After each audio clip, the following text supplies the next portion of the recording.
Dok. Problema kasi ako, Dok. Anong problema mo, Mr. Maki? Dok, kasi yung tuhod ko, ang lambot, sobra. Pwede ba natin gawang paraan ito para tumigas? Hirapan maglakad eh. Nasubukan mo na bang kumain ng munggo? Oo, hindi pa rin effective, Dok eh. Sakto, meron akong bagong produkto. Ito. Iinumin mo lang to tapos titigas na yan. Pero may oras. Kailangan eksaktong alas 12.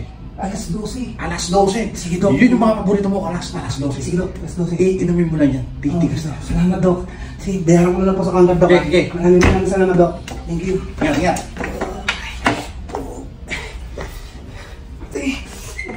Dok! Grabe ka naman!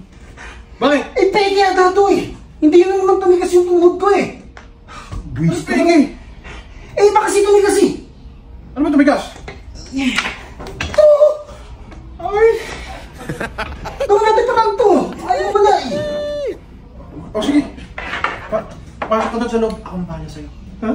Hindi! Mahina!